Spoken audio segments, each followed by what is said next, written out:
Moi, cette année, je fais 20 ans de carrière. Je fête mes 20 ans de carrière dans la musique, dans l'industrie musicale. J'aurais très bien pu être un artiste assisté.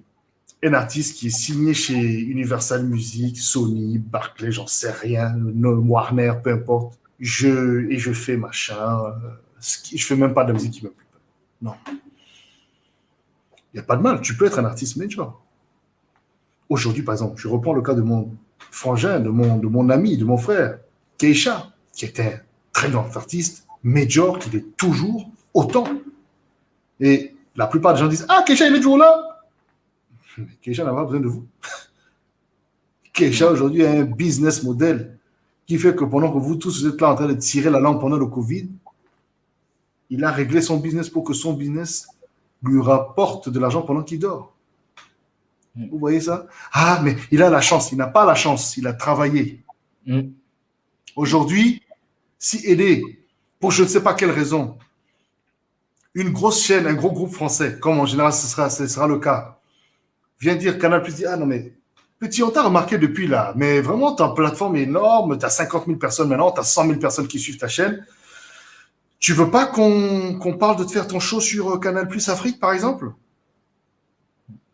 Kota Betia centrafricain, on n'a pas vu le travail que le gars a fait depuis un certain novembre 2020 et tout le travail qu'il a dû faire avant ça pour arriver là et jusque là où il est. Non, on va juste voir que non, le réussir, soit il faut bifalo, ou il faut que je le détruise, ou il faut que je ne marche pas.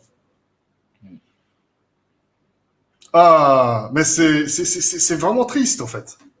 C'est ça qui fait que le centrafricain de la diaspora, et là, je vais répondre à une intervention que Anita K a fait ici. Où sont ces centrafricains et centrafricains qui ont réussi à l'étranger ou même sur place et qui peuvent investir dans les vrais business ou dans un vrai média fort en RCR plutôt qu'uniquement se construire des villas? Un des angles, et puis après je te laisse répondre, hein, mais tu vois, le problème est que lorsque tu as réussi, comme malheureusement l'accès déjà à l'information n'est pas, si tu veux, contrebalancé, chez nous en Centrafrique en tous les cas, je pense, hein, c'est mon analyse personnelle, par une éducation qui match, qui correspond à cette information. C'est-à-dire que c'est comme quelqu'un qui te dit, je donne un exemple très con, hein, c'est pas pour dire que les gens sont si peu éduqués, mais c'est comme si on te disait, non, 1 plus 1 n'est plus égal à 2, mais c'est égal à 3. Et que la personne te le démontre par je ne sais pas quelle science divine, ou en tout cas, qui est sorti de je ne sais pas quelle Bible, en tout cas, la personne a réussi à te faire croire que c'est égal à 3. Eh bien, parce que tu n'as pas eu la base, la formation nécessaire. Moi, je me rappelle en tous les cas, lorsqu'on était dans les années 90, les années blanches là, on est combien? Il y a eu une période, c'est pas plus de 50 d'années blanches, je ne sais plus, enfin, c'était énorme. Moi, j'avais un ami, enfin, j'ai un ami, toujours. À 23 ans, il était en classe de 5e. On se fout de la gueule de qui, en fait? Mawa, ça faisait mal au cœur parce que le frère voulait dire, je veux apprendre, frère. Il dit, c'est pas grave, je suis avec des enfants, mais j'apprends. Putain de merde. Ça dit, ça a une gouttelette, mais c'est ton subiga fou. 23 ans, tu es en 5e ou 4e, peu importe.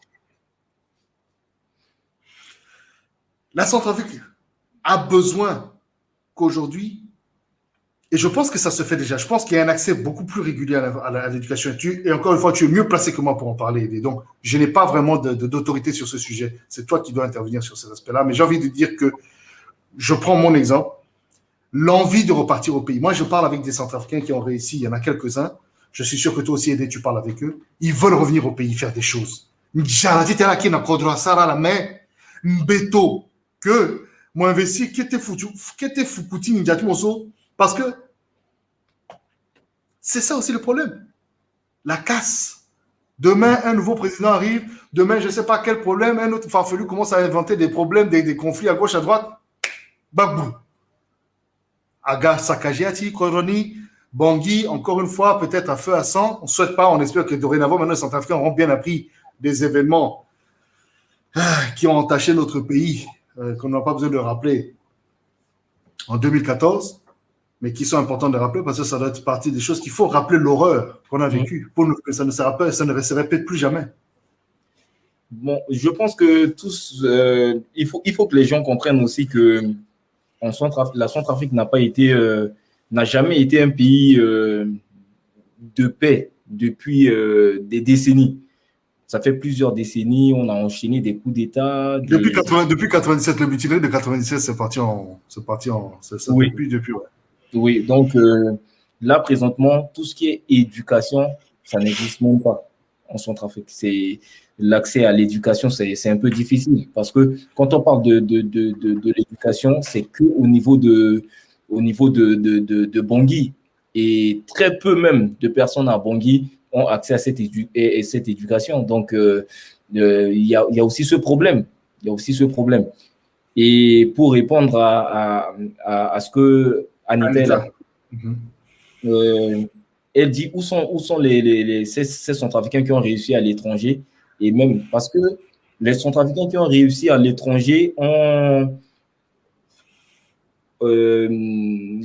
comment je vais t'expliquer, il y a déjà le fait de dire que il ne faut pas compter le milieu centrafricain parce que tout ce qui s'était passé à Bangui en Centrafrique, les coups bas, les coups d'État, les assassinats, tout ça, ça a fait que beaucoup de Centrafricains sont méfiants. Donc, tous ceux qui sont en Europe ont forcément dans leur entourage un cousin, un oncle, un parent qui a dit que non, ben, le milieu centrafricain, non. Or que cette personne, personnellement, n'a pas cette expérience ou n'a jamais fait quelque chose pour la Centrafrique. Donc, du coup, quand tu ne connais pas et on te dit tout de suite que c'est pas bon, ben, tu gardes que tu ne peux plus te projeter. Tu vas rester que dans le néant, dans le mauvais. En fait, tu vas voir que le mauvais côté de dire que ouais, c'est pas bon. Tu n'auras pas cet esprit de non, je vais découverte. Ouais, de découverte. Je vais aller faire ça pour voir. Ça ne sera pas possible. Même toi, aujourd'hui, je pense, Anita, si on te dit au Nigeria, on mange les gens, on tue les gens et tout, bah, tu t'y rendras pas, en fait. Tu vas juste rester sur ce côté parce qu'on a dit qu'on tue les gens là-bas. Enfin, il est possible que tu restes sur cet aspect-là, et de pire encore, si ta famille ou les gens que tu connais directement n'y sont pas. C'est ça le problématique. C'est ça aussi. Donc, du coup, je pense que ces derniers temps, on a beaucoup plus, avec Patara 236, on a beaucoup plus eu on a essayé de réunir un peu plus les jeunes centrafricains, c'est-à-dire que la jeunesse centrafricaine, les étudiants, les sportifs, les entrepreneurs, voilà, un peu de plusieurs secteurs pour essayer d'avoir vraiment une discussion pour dire qu'est-ce qui ne veut pas dans notre milieu, qu'est-ce qu'on doit faire. Il faut trouver des solutions. Il faut trouver des solutions. Parce que c'est bien beau. Ça fait des décennies, on parle que de ouais, le milieu centrafricain n'est pas. Non, on ne se soutient pas, nanani, nanana. Bon, okay, on va laisser ça derrière nous.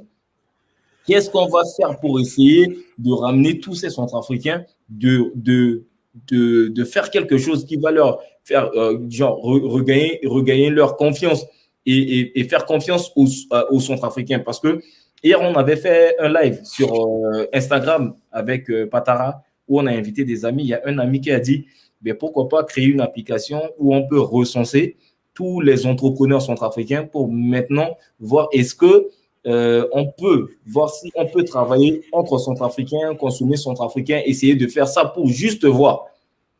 Je dirais au-delà d'une application, excuse-moi, on en parle à chaud. J'aime cette approche de recenser, entre guillemets, faire une sorte de page jaune, en fait. Je pense que Patara 236 a ce rôle à jouer en créant peut-être une extension où vous mettez en avant sur votre site, on en avait parlé toi et moi, que ton site web soit aussi designé de sorte que ce soit un beau blog de news, d'informations, d'actualités culturelles et politiques, etc. Mais en plus de ça, que tu aies justement cette espèce un onglet, si on peut dire, qui serait orienté, ce serait un espace entrepreneur où tu t'enregistres, tu t'abonnes, voilà, et tu reçois une newsletter de, par exemple, l'entrepreneur du mois, tu vois, et vous prenez, par exemple, ça peut être le Patara 236 Award, par exemple, où tu dessines avec ton... parce que je sais que tu gères ça principalement seul, mais avec ton équipe, en tous les cas, que tu constitueras ou que tu es en train de constituer, développez ça. Et tu connais déjà le soutien que je peux vous apporter à ce niveau-là, il n'y a pas de problème. Mais je crois que, et je ne serai pas le seul à vouloir soutenir cette entreprise. Et comme je l'ai déjà dit, je peux dire sans la moindre vergogne que beaucoup de gens, une fois qu'ils auront vu, parce que tu sais, les gens, et ça, c'est pas que les Centrafricains, c'est partout dans le monde, les gens n'investissent pas en toi ou ne veulent pas s'associer avec toi tant qu'ils n'ont pas vu de quoi tu es capable. C'est ça. Premier exemple, toi et moi. Je t'ai conseillé, non? Je t'ai donné les outils et j'ai attendu de voir ce que tu allais faire. Lorsque tu as créé Patara 236 et puis tu m'as informé, tu es là, ah, ok. Je t'ai mis déjà dans mon viseur, je t'avais déjà gardé là. Tu étais dans mon satellite de gens que je connais, avec lesquels je parle, ok, que je conseille. Je dis, ah, lui, là, il commence à appliquer ce que je dis. Quand je dis un truc, il fait ça. Mais bon, ok, ben, il y a encore des lacunes ici et là, mais il est en train au moins de travailler dans ce sens-là. Ok, boum. Il faut s'entourer de gens qui, même s'ils ne te connaissent pas, ils voient ta vision et ils voient l'intérêt ultime qui est que si toi, tu brilles, je ne brille pas moins, je brille autant. Je brille juste différemment. Aujourd'hui, je ne vais pas dire « Ah, c'est grâce à moi que Aidé aujourd'hui est là où il est. » Non. Moi, autant que beaucoup d'autres personnes qui ont été à tes côtés, ont apporté de l'eau à ton moulin. Et c'est avec ça que tu as fait ta propre tambouille. Parce que dans ta vie en temps normal, ce n'est pas moi qui suis avec toi, c'est toi, H24, qui est en train de gérer tes problèmes, ta vie au quotidien, etc. Donc, personne ne peut se vanter de t'avoir mis là où tu es. Tu as gagné ça, la sueur de ton front. C'est pour ça que je t'ai déjà dit, et c'est important d'en parler. D'ailleurs, si vous appréciez ce live, si vous appréciez ce que vous voyez, dans la description de cette vidéo, il y a des liens. Vous pouvez faire des donations via PayPal, via Revolut. N'hésitez pas, en fait. N'hésitez pas, c'est important de soutenir les shows. Et je vous conseille violemment de faire ça avec Patara 236. Que les Centrafricains commencent à comprendre que il est temps de soutenir nos sœurs et nos frères qui essaient de faire des choses. Et je ne parle pas nécessairement de nos sœurs et frères centrafricains qui sont au pays, qui n'ont pas nécessairement peut-être les moyens. Mais pour ceux qui les ont, il faut que tu aies 5 euros, voilà, 10 euros à la niaiso, motokanazo. À mokete mabokonazo, parce que c'est un travail de titan. Ce qu'un jeune frère comme Aidé fait, ou bien d'autres.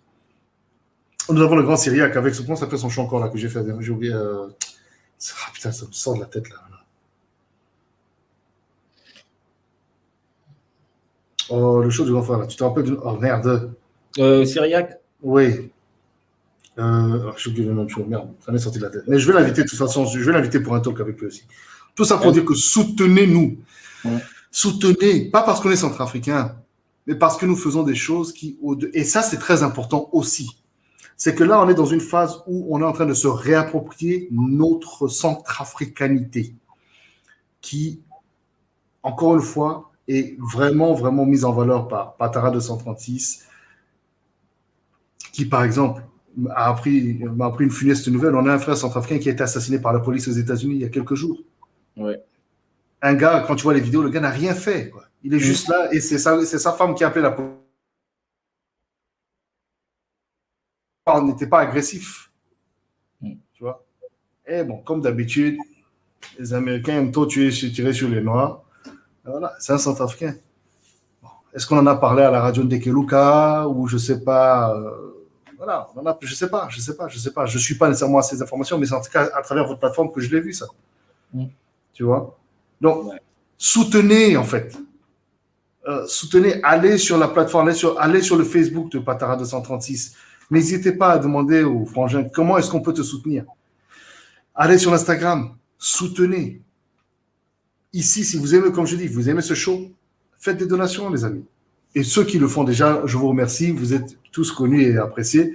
Nous avons des donateurs, des sponsors, Mukulukuku premier toujours, Licolo toujours très très fort, qui nous animent.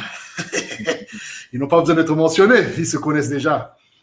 Mais il est important, je pense, qu'aujourd'hui, Patara 236, fort de ses 13 000 membres et grandissant, que les choses évoluent dans un sens vraiment, vraiment où maintenant, quand vous serez prêts, la discussion de l'argent, la discussion de l'investissement soit quelque chose de normal et qu'on se fasse confiance. Il est vrai qu'il y a des escrocs partout. Il est vrai que il y a un gaming parfois, c'est vrai. Mais ce ne sont pas tous les Centrafricains qui sont comme ça. Et la preuve, il y a des Centrafricains et des Centrafricains qui ont énormément de mérite. J'espère, et tu sais, je vais te dire, hein, c'est très important que je mentionne ça. C'est Keisha qui m'a beaucoup conseillé, m'a dit, mais invite beaucoup plus de Centrafricains sur ton show, en fait. Parce que mon show étant principalement anglophone, et que je connais peu de Centrafricains qui sont anglophones, je me disais, merde, mais si je le fais en français, il m'a dit, Joe, invite le monde des Centrafricains. Quand il y a des anglophones, c'est bien. Mais fais le show dans la langue de ton guest. Merci. Très bon conseil, je suis ravi. Et tout comme toi, tu m'écoutes, moi aussi, j'ai des gens dont je connais les conseils. Je sais que quand ils me disent un truc, c'est parce qu'ils étudient, ils ont intérêt, ils voient ce que je fais, ils disent, ça, tu peux améliorer, ça, machin, ok. On a tous les gens vers lesquels on se confie pour voir s'ils peuvent avoir une autre perspective que nous-mêmes, en fait. Et il n'y a pas de honte à ça, en fait.